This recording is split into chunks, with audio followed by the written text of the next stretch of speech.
केंद्र सरकार ने अपने तीसरे कार्यकाल के लिए कल शपथ ग्रहण कर ली है। वहीं उत्तराखंड की बात करें तो यहां से अल्मोड़ा सांसद अजय टम्टा को मंत्रिमंडल में जगह मिली है।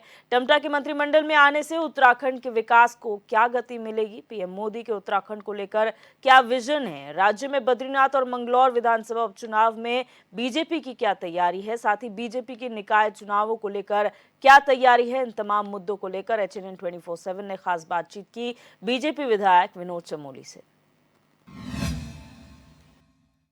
लोकसभा चुनाव की समाप्ति के साथ ही चुनाव परिणाम जिस प्रकार से रुझान आए और केंद्र में एनडीए की बहुमत वाली सरकार इस बार बनी है और नरेंद्र मोदी जो है तीसरी बार देश के प्रधानमंत्री के रूप में कल उन्होंने शपथ ग्रहण की।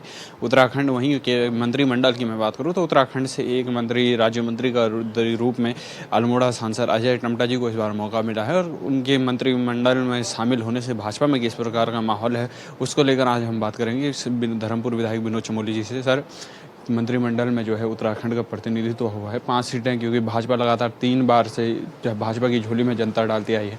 इस बार मंत्रिमंडल में भी जगह मिली है, किस रूप में देखते हैं? देखिए, सबसे पहले तो उत्तराखंड की देवतुल्य जनता को भारतीय जनता पार्टी और हमारी ओर से आभार है कि जिन्होंने लगातार तीसरी बार भारतीय जनता पार्टी को 5 सीटों से यहाँ पर जीत दिलाई है। और उसी का परिणाम है कि आज जब केंद्र में सरकार बनी तो केंद्रीय मंत्रिमंडल में उत्तराखंड से भी अजय टम्टा जी के रूप में एक मंत्री हमको मिले हैं, हमको प्रतिनिधित्व मिला है। उसके लिए मैं भारतीय जनता पार्टी नेतृत्व का आभार व्यक्त करता हूँ। सर, एक खुशी की लहर कहीं ना कहीं उत्तराखंड वासियों में है, क्योंकि लगातार ये कहा जा रहा है कि मोदी जी का उत्तराखंड को रिटर्न गिफ्ट है। तो क्या अजय टम्टा जी मंत्रिमंडल में अगर शामिल हुए हैं तो किस प्रकार से उत्तराखंड के विकास को गति मिलेगी? देखिए, हमारे वरिष्ठ कार्यकर्ता हैं, 2 बार के विधायक रहे, प्रदेश में मंत्री रहे, उसके बाद पहले भी वो राज्य मंत्री के रूप में केंद्र में अपनी सेवाएं दे चुके हैं और वर्तमान में फिर उन पर पार्टी ने जिम्मेदारी दी है कि वो मंत्री के रूप में उत्तराखंड की सेवा करें और केंद्र में उत्तराखंड की आवाज़ को बुलंद करें। तो मैं समझता हूँ इसको लेकर भारतीय जनता पार्टी में बहुत उत्साह है और पूरे प्रदेश की जनता उत्साहित है और केंद्र सरकार का आभार व्यक्त करती है। लगातार पीएम मोदी इस बात को कहते हैं कि 21वीं सदी का जो तीसरा दशक है वो उत्तराखंड का दशक है और उत्तराखंड इसमें सर्वांगीण विकास उत्तराखंड का होगा। किस रूप में देखते हैं कि अगर केंद्र में मोदी जी इस बार प्रधानमंत्री बने हैं तो उत्तराखंड के विकास को क्या और गति मिलेगी? पहली बात तो ये जो हमारे ऑनगोइंग प्रोजेक्ट हैं जिन पर काम चल रहा है तो उनकी गति और बढ़ेगी, धीमी नहीं पड़ेगी। उनके प्रधानमंत्री बनने से एक लाभ उत्तराखंड को ये मिला है। और उत्तराखंड के संदर्भ में जब भी कोई निर्णय होता है तो माननीय प्रधानमंत्री जी का आशीर्वाद उसमें हमेशा रहता है और कोई भी निर्णय हम लोग लें या कोई भी अपेक्षा हमारी जो केंद्र से होती है तो निश्चित तौर पर वो मोदी जी के नेतृत्व में संरक्षण में पूरी होती है। तो मैं समझता हूँ उत्तराखंड के लिए बड़ा सौभाग्य का विषय है कि माननीय मोदी जी हमारे प्रधानमंत्री हैं। और मैं तो ये कहता हूँ कि उत्तराखंड की ब्रांडिंग स्वयं मोदी जी करते हैं। जो उन्होंने कहा कि तीसरा दशक उत्तराखंड का दशक होगा तो उत्तराखंड को उस ओर ले जाने का उनका प्रयास भी है। तो हम सबको आभारी होना चाहिए माननीय प्रधानमंत्री जी का कि उनका इतना स्नेह और ममत्व हमारे उत्तराखंड को मिलता है। सर, मैं बात करूं, अगर अब लोकसभा चुनाव जो है संपन्न हो गए हैं, अब निकाय और विधानसभा चुनाव क्योंकि 2 सीटों में होने हैं। बद्रीनाथ विधानसभा की खासी चर्चाएं हैं क्योंकि राजेंद्र भंडारी जो कांग्रेस विधायक थे वो अब आपके खेमे में शामिल है। तो उस सीट को लेकर क्या चर्चाएं हैं और किस प्रकार की तैयारी जो है आपका संगठन कर रहा है? देखिए, हम लोग चुनाव के लिए हमेशा तैयार हैं। अभी एक बड़ा चुनाव लड़कर हम लोग आए हैं। तो बद्रीनाथ सीट का जहाँ तक सवाल है तो वो एक तरफा सीट भारतीय जनता पार्टी के पक्ष में जा रही है और वहाँ पर हमारे प्रत्याशी को अच्छी बढ़त के साथ में वहाँ पर जीत हासिल होगी। और जहाँ तक ये हरिद्वार लोकसभा के अंदर जो सीट हमारे मंगलौर है उसका सवाल है तो वहाँ भी भारतीय जनता पार्टी अच्छा प्रदर्शन करेगी। निकाय चुनाव की मैं बात करूं, लगातार डिले हो रहा है और जनता भी ये कह रही है, कांग्रेस लगातार ये निशाना साध रही है कि सरकार जानबूझकर हार का डर भाजपा का सता रहा है, इसलिए निकाय चुनाव में डिले हो रही है। उसके ऊपर क्या कहना है? देखिए, हम चुनावों के लिए पहले दिन से तैयार हैं। चुनाव पंचस्थानीय निर्वाचन को कराना होता है, मामला हाईकोर्ट में भी है। तो जैसे ही निर्देश होंगे और पंचस्थानीय निर्वाचन चुनाव डिक्लेयर करेगा तो हम चुनाव लड़ेंगे। और आप देखेंगे कि जो कांग्रेस कह रही है कि भाजपा डरी हुई है, सही मायने में तो कांग्रेस के सामने बड़ी चुनौती है क्योंकि निकाय चुनाव में भारतीय जनता पार्टी प्रचंड बहुमत के साथ में जीतने वाली है। सर कांग्रेस लगातार इस बात को लेकर निशाना साधते आ रही है कि हालांकि हमने जो है पांचों सीटें हम जीत नहीं पाई, पर भाजपा के जो है वोट मार्जिन को हमने कम किया है और लोग जो निकाय चुनाव होंगे बद्रीनाथ और मंगलौर में जिस चुनाव होंगे उसमें बीजेपी बिल्कुल खिसकती हुई नजर आएगी और उनका वोट शेयर जो है बिल्कुल डाउन जाएगा। उसके ऊपर क्या कहना? देखिए, अब कांग्रेस क्या कहती है क्या नहीं कहती है ये पूरा प्रदेश देख रहा है, लेकिन ये उनकी समझ में आना चाहिए कि लगातार तीसरी बार हम लोगों ने पांचों सीटें रिटेन की हैं। एंटी इनकम्बेंसी को पीछे छोड़ते हुए हम लोग लगातार आगे बढ़ रहे हैं। विधानसभा में हमने दूसरी बार सरकार बनाई, पूर्ण बहुमत की हमारी सरकार है। आगे चल के हम उपचुनाव में भी जीत हासिल करने वाले, क्योंकि दोनों सीटें पहले भारतीय जनता पार्टी के पास नहीं थी, ये दोनों सीटें आज भारतीय जनता पार्टी के पास आती दिख रही हैं। तो कहीं ना कहीं विधानसभा में हमारा जो संख्या बल है वो बढ़ रहा है। स्थानीय निकायों में पहले भी हम पूरे उत्तराखंड में बहुत आगे थे, आज भी हम बहुत आगे हैं और कांग्रेस धीरे धीरे रसातल की ओर जा रही है, मैं ये देख पा रहा हूँ। तो कांग्रेस को अपनी चिंता करनी चाहिए, बाकी भारतीय जनता पार्टी बेहतर प्रदर्शन कर रही है। सर केंद्रीय मंत्रिमंडल के साथ ही अब उत्तराखंड का जो धामी मंत्रिमंडल है उसके विस्तार को लेकर सुगबुगाहट तेज हो गई है। लगातार ये चर्चाएं की जा रही हैं कि धामी मंत्रिमंडल का अब विस्तार हो सकता है, क्या कहना है?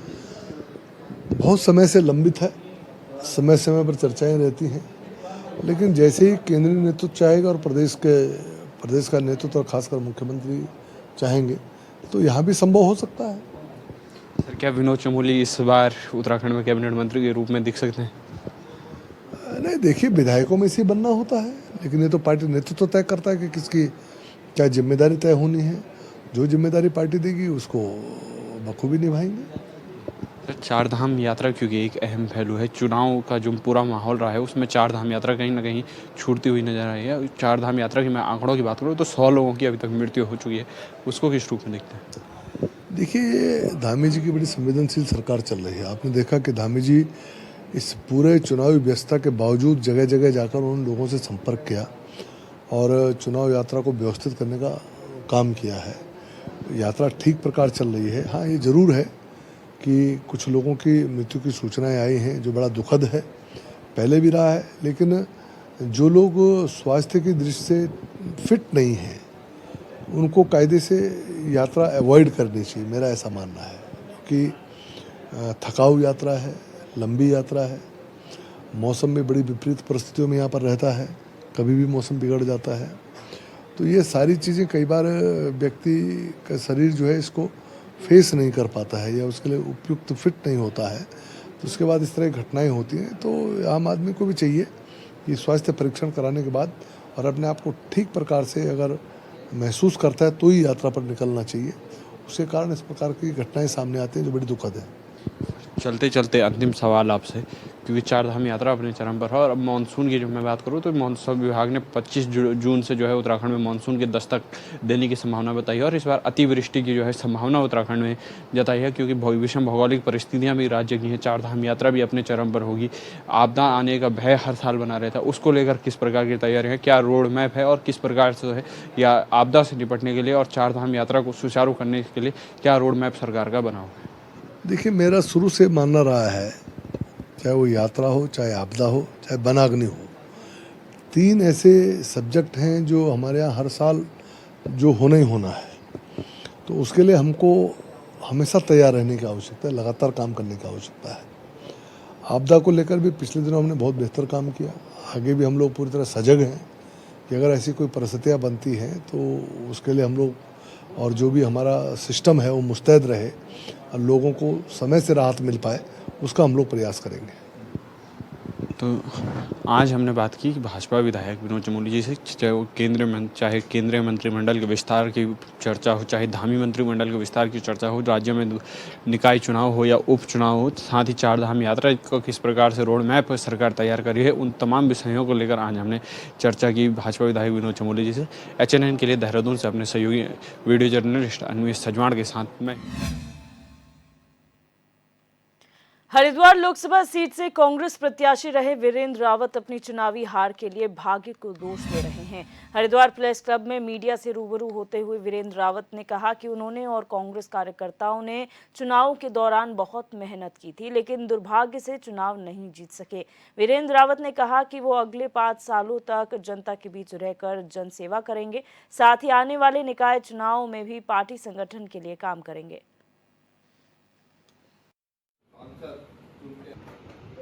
ये आपको विश्वास दिलाता हूँ कि अगले 5 वर्षों में जो भी हमारे यहाँ चुनाव रहेंगे, आने वाले हमारे नगर निगम के चुनाव हैं, विधानसभा के चुनाव हैं, उसमें लगातार हम सक्रिय रहेंगे और पार्टी को खड़ा करने का काम करेंगे। सभी सीनियर लीडर्स इस पर बैठेंगे, बातचीत करेंगे और जो कमियाँ रह गई, कुछ कमी तो रही गई हमारे से, शायद मेरा भाग्य ठीक नहीं रहा, नहीं तो सबने बहुत मेहनत की। मैंने जैसे पहले भी कहा आपको कि सबने इसको, सभी कार्यकर्ताओं ने, सभी नेताओं ने इस चुनाव को बहुत मिलजुल के लड़ा और बहुत एग्रेसिव तरीके से हम चुनाव लड़े।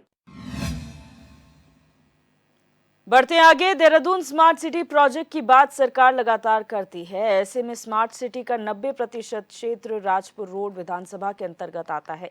राज्य में मानसून के दस्तक देने की संभावना भी 25 जून से जताई जा रही है। ऐसे में स्मार्ट सिटी के अंतर्गत ड्रेनेज सिस्टम, नालियों की निकासी, सड़कों के चौड़ीकरण, सड़कों की खुदाई को लेकर क्या काम हो रहे हैं, साथ ही बरसात के दौरान सड़क नाली में तब्दील न हो इसके लिए क्या व्यवस्था की जा रही है। इन तमाम मुद्दों को लेकर HNN 24 के संवाददाता हिमांशु गौड़ ने खास बातचीत की राजपुर रोड विधानसभा विधायक खजानदास से। देहरादून स्मार्ट सिटी प्रोजेक्ट की सरकार बात करती है और देहरादून स्मार्ट सिटी के लिए हजारों करोड़ रुपए भी सरकार ने खर्च किए हैं। हालांकि अब उत्तराखंड में मानसून विभाग के अनुमानानुसार 25 जून से मानसून उत्तराखंड में दस्तक दे देगा और ऐसे में देहरादून स्मार्ट सिटी प्रोजेक्ट के तहत चाहे ड्रेनेज सिस्टम हो, चाहे नालियों की व्यवस्था हो, उसके लिए क्या प्रबंध है। और देहरादून स्मार्ट सिटी प्रोजेक्ट की अगर मैं बात करूँ तो स्मार्ट सिटी प्रोजेक्ट का 90% हिस्सा है वो राजपुर रोड विधानसभा के अंतर्गत आता है और राजपुर रोड विधानसभा में किस प्रकार की तैयारियां मानसून सत्र के लिए तैयार की गई हैं उसको लेकर आज हम बात करेंगे राजपुर रोड विधानसभा के विधायक खजानदास जी से। सर, मानसून उत्तराखंड में दस्तक देने वाला है, संभवतः 25 जुलाई से मानसून उत्तराखंड में दस्तक देगा। स्मार्ट सिटी का सबसे बड़ा प्रोजेक्ट है वो आपकी ही विधानसभा में है, उसके लेकर क्या तैयारियां हैं?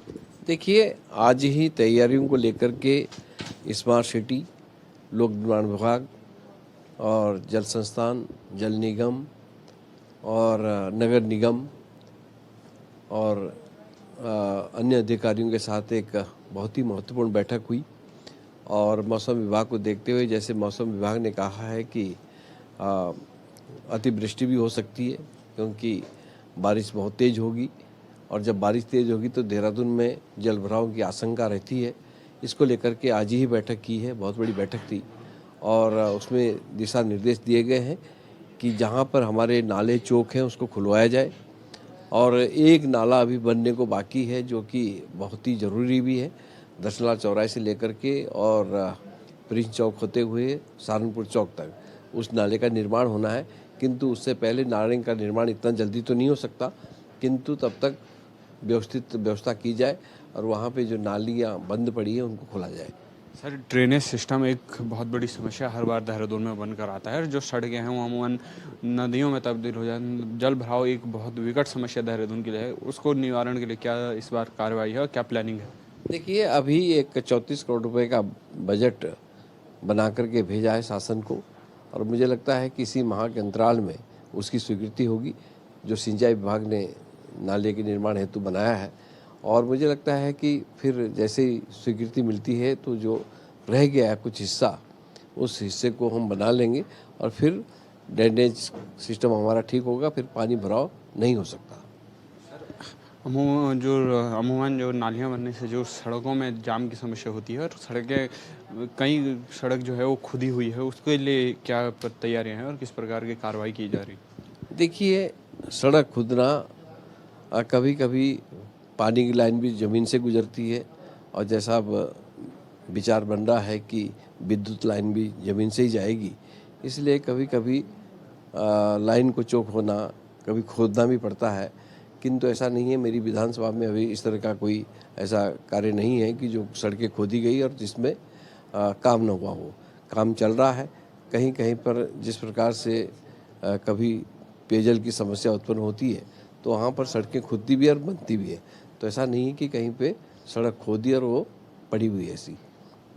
सर, पेयजल की समस्या एक विकट समस्या बनती जा रही है और पेयजल के निस्तारण के लिए आपके द्वारा अधिकारियों में क्या निर्देशित किया गया है, क्योंकि एक बहुत बड़ी आबादी मेन शहर में रहती है, उसको लेकर क्या तैयारियां हैं? देखिए, पेयजल की समस्या बिल्कुल बहुत ही बनी हुई है और बहुत विकट परिस्थितियां उत्पन्न होने वाली आगे समय में भी।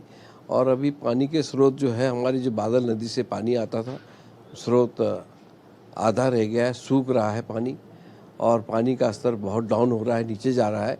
इसलिए अधिकारियों को निर्देशित किया है कि हम अधिक से अधिक पंप लगाएं और ट्यूबवेल लगाएं ताकि पानी की समस्या का निदान हो।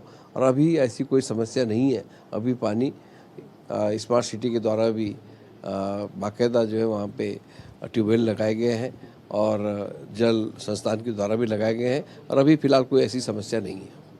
सर, जो हो सीवर लाइन एक समस्या है और देहरादून में सीवर लाइन का जो काम व्यापक स्तर पर चल रहा है, उसको लेकर क्या तैयारियां हैं? क्योंकि मानसून में सीवर लाइन अगर खुदेगी तो एक बहुत प्रभावित तो आम जनमानस को करेगी, इसलिए मानसून से पूर्व सीवर लाइन का जो काम है उसको पूरा। सीवर लाइन का जहाँ तक सवाल है, सीवर लाइन हमारी ये 30 जून तक पूरी कंप्लीट हो जाएगी और फिर शाखाएँ थोड़ी बहुत बचती है, उसको भी संपूर्ण कर लिया जाएगा। सीवर लाइन का काम चरम सीमा पे है और सीवर लाइन को व्यवस्थित तरीके से काम हो रहा है और इसमें तमाम टीमें हमारी काम कर रही है। सर, रिस्पना अतिक्रमण एक बहुत बड़ा व्यापक चर्चा का विषय रहा है और उसको गंदगी भी एक व्यापक चर्चा का विषय रही है, क्योंकि स्वच्छ भारत अभियान की बात सरकार करती है और गर्मियाँ अपने चरम पर हैं, इसमें डेंगू मलेरिया तमाम रोग हो रहे हैं, उसको सफाई के लिए क्या परियोजनाएँ चल रही हैं? रिस्पना नदी का अभियान पूर्व मुख्यमंत्री जी ने इसको लिया था और इसके तहत पौधे रोपण भी किया गया, पेड़ लगाए गए और रिस्पना नदी को स्वच्छ बनाने के लिए ये उस समय तत्कालीन मुख्यमंत्री जी ने अभियान छेड़ा था। और आज भी रिस्पना नदी के किनारे अतिक्रमण भी है कुछ, जिसको मान लिया जाए कि जो वर्ष 2016 के बाद जो अतिक्रमण हुआ है उसको हटाया जाएगा, ये मैं कहना चाहूँगा। और पूर्ववर्ती जो बस्तियां हैं उनको एक अध्यादेश लाया गया हमारी सरकार के द्वारा। बस्तियों को बसाने का काम भी अगर किया है तो हम ही लोगों ने किया है हमारी कमियों के कारण। और अब बस्तियों में हमने सारे संसाधन जुटा दिए हैं, वहाँ पे सड़कें बना दी है, पेयजल की व्यवस्था कर दी है, लाइट की व्यवस्था वहाँ पे कर दी है। और पूरे प्रदेश की बात करें तो 582 बस्तियां हैं और 582 बस्ती में तकरीबन 10 लाख से ऊपर निवास करते हैं लोग। इसलिए उनके लिए भी कहीं ना कहीं हमको बसाने की व्यवस्था करनी होगी, तभी हम वहाँ पर अतिक्रमण हटाने की बात करें। आपने कहा कि हम ही लोग जो है बस्तियों को बसाते हैं और जब मैं ग्राउंड रिपोर्ट पर गया था तो उनका ये कहना था कि जो है सरकार को जैसे ही निकाय चुनाव आते हैं सरकार डराने धमकाने का काम करती है और अतिक्रमण हटाने की जो है कार्रवाई शुरू करती है, उसके ऊपर क्या कहना है? देखिए, कभी डराना धमकाने का काम तो भारतीय जनता पार्टी ने की है। ये सब इस तरह की बातें फैलाना, डराने धमकाने का काम कि तुम्हारी बस्ती उजड़ रही है, तुमको भगाया जा रहा है, ये काम सिर्फ कांग्रेस के लोग उनको उकसाने का काम करते हैं। भारतीय जनता पार्टी ने, जब से भारतीय जनता पार्टी की सरकार 2017 में बनी, 18 में अध्यादेश लाया और जब उस समय माननीय हाईकोर्ट ने अतिक्रमण हटाने के लिए पूरे प्रदेश में अभियान चलाया था, किंतु बस्तियों को उजाड़ने के लिए, रोकने के लिए हमने जिस तरह का अध्यादेश लाया उसकी अवधि वर्ष 2021 तक की थी और फिर इस अवधि को बढ़ाया गया जो अब 2024 तक है। और इसलिए मुझे लग रहा है कि कुछ लोग भ्रमित करने का काम कर रहे हैं, भारतीय जनता पार्टी पर आरोप लगाने का काम कर रहे हैं। और ऐसा नहीं कि भारतीय जनता पार्टी चुनाव के समय इस तरह का अभियान कोई छेड़ती है। ये कार्रवाई एनजीटी के तहत हो रही है और ये कार्रवाई माननीय कोर्ट के आदेश के तहत हो रही है। मैं बात करूँ तो प्रदेश का सबसे बड़ा अस्पताल जो है दून मेडिकल कॉलेज, वो आप ही के विधानसभा के अंतर्गत आता है। आपके द्वारा क्या समय समय पर वहाँ पर निरीक्षण किए जा रहे हैं और डॉक्टरों को किस प्रकार के निर्देश आपके द्वारा दिए जा रहे हैं? देखिए, दून मेडिकल कॉलेज एक दून अस्पताल की अगर हम बात करते हैं तो एक शहर का, हमारे देहरादून का ही नहीं पूरे उत्तराखंड का एक नामी अस्पताल रहा है और पूर्ववर्ती सरकार ने इसको मेडिकल कॉलेज में परिवर्तित किया। और फिर जब यहाँ पे हमारा जिला अस्पताल नहीं था तो उस समय मैंने माननीय मुख्यमंत्री श्रीमान त्रिवेंद्र सिंह रावत जी से निवेदन किया और उन्होंने कोरोनेशन जो अस्पताल है वहाँ पर ही जिला अस्पताल की जगह दे करके बहुत बड़ा अस्पताल जो कि जिसकी लागत 43 करोड़ के लगभग है वो बन गया, तैयार हो गया है। और दून अस्पताल में भी हमारी बैठकें होती रहती है, समय समय पर दिशा निर्देश उनको करते रहते हैं ताकि जो दूर दराज से मरीज आते हैं, पेशेंट आते हैं, वो उत्तराखंड के आते हैं। वहाँ पर उत्तराखंड के अलावा यूपी से जो संबंधित ज़िले हैं, नज़दीक के ज़िले हैं, वहाँ से पेशेंट आते हैं। हिमाचल प्रदेश का जो हमारा ज़िला है सिरमौर, वहाँ से भी पेशेंट आते हैं। इसलिए ये एक मानव अस्पताल है और इसकी उचित व्यवस्था करना सरकार का दायित्व है और हम सबका भी दायित्व बनता है। चलते चलते अंतिम सवाल आपसे, क्योंकि सरकार स्मार्ट सिटी की बात करती है और उसका कहती है कि उसका 90% काम जो है पूरा कर दिया गया है। आपको क्या लगता है कि कब तक जो है 100% काम स्मार्ट सिटी का पूरा कर दिया जाएगा? देखिए, अभी लक्ष्य दिया गया था कि आप 30 जून तक स्मार्ट सिटी का काम पूरा करेंगे, किंतु मुझे स्वयं में नहीं लगता कि ये 30 जून तक पूरा होगा। इसलिए अधिकारियों के समय समय पर समीक्षा भी हो रही है, बैठक भी हो रही है। पूर्व में जो एक कार्य विभिन्न कंपनियों को दिया गया था, उन कंपनियों के माध्यम से काम में लीपापोती की गई, काम को सही तरीके से नहीं किया गया। फिर मैंने माननीय मुख्यमंत्री से अपील किया और फिर एक बहुत बड़ी बैठक हुई है जिसमें चीफ सेक्रेटरी से लेकर के तमाम अधिकारी उस बैठक में रहे और फिर वो कार्य उन कंपनियों से छीन करके हमने अपने जो हमारी स्थानीय संस्थाएं हैं, जो उत्तराखंड की संस्थाएं हैं, चाहे जल निगम हो, चाहे लोक निर्माण विभाग हो और चाहे विद्युत विभाग हो और चाहे सिंचाई विभाग हो, इनको कार्य दिया गया और उसके टेंडर हुए, निविदाएं आमंत्रित की गई और अब काम ने गति पकड़ी है और कार्य पूरा करने के लिए भी 30 जून का समय दिया गया है। मुझे लगता है कि अगर समय पे पूरा नहीं होगा तो संबंधित अधिकारी कर्मचारी जिम्मेदार होंगे। तो आज हमने बात की राजपुर रोड विधानसभा के विधायक सम्मानित खजानदास जी से, जिन्होंने बात की है स्मार्ट सिटी प्रोजेक्ट के काम पूरा होने के लिए और इस प्रोजेक्ट में जिन कंपनियों के पास टेंडर थे उनको वापस ले लिया गया है और उनके विरुद्ध जो है उचित कार्रवाई की बात की गई है। इसी के साथ दून हॉस्पिटल की व्यवस्थाओं को लेकर हो, चाहे स्मार्ट सिटी प्रोजेक्ट के तहत अनेक कार्य जो हैं उनको। बढ़ते आगे, गदरपुर विधायक अरविंद पांडे ने अपने कैंप कार्यालय पर प्रेस वार्ता का आयोजन किया। प्रेस वार्ता के दौरान विधायक ने तीसरी बार मोदी सरकार को चुनने के लिए देशवासियों को बधाई दी। उन्होंने कहा कि गदरपुर में गलत तरीके से बने बाईपास को केंद्रीय मंत्री नितिन गडकरी से कहकर दोबारा ठीक करवाएंगे। विधायक ने बताया कि पुल के दुरुस्तीकरण के लिए 6 करोड़ तक की लागत आएगी। वहीं इस मौके पर NHAI के अधिकारी ने बताया कि विकास कार्य बरसात के बाद किए जाएंगे, जबकि सर्विस रोड का निर्माण 1-2 दिन के अंदर शुरू कर दिया जाएगा।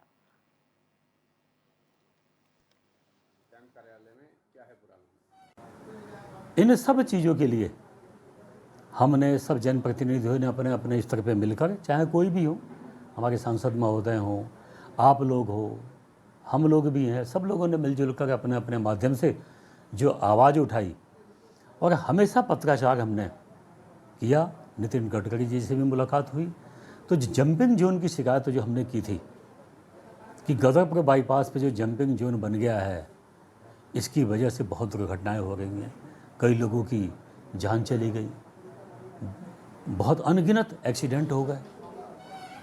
हम जब काशीपुर से आते हैं या रुद्रपुर से जाते हैं, जब बाजपुर दोराहे पे आते हैं अंडरपास पे, तो हमको महेशपुरा से घूम के आना पड़ता है। तो ये कहीं ना कहीं बहुत बड़ी समस्या थी, इसकी हमने पत्राचार किया था और मैं आज आपके माध्यम से, आचार्य संहिता ख़त्म हो चुकी है, उसके पश्चात आज मैंने आपको इसलिए बुलाया कि मैं गदरपुर वासियों को मैं इस बात की बधाई देता हूँ कि पूरे जो अंडरपास अपना 9 किलोमीटर का, 9.5 किलोमीटर का है, इसको पूरे को उखाड़ के और चीनी मिल के सामने जो दिनेशपुर अंडरपास है, वहाँ कहीं ना कहीं जो टेक्निकल अधिकारी हैं, विभागीय अधिकारी हैं, वो बताते हैं कि यहाँ गलत मिट्टी का इस्तेमाल हो गया। उन सबको बदलना है।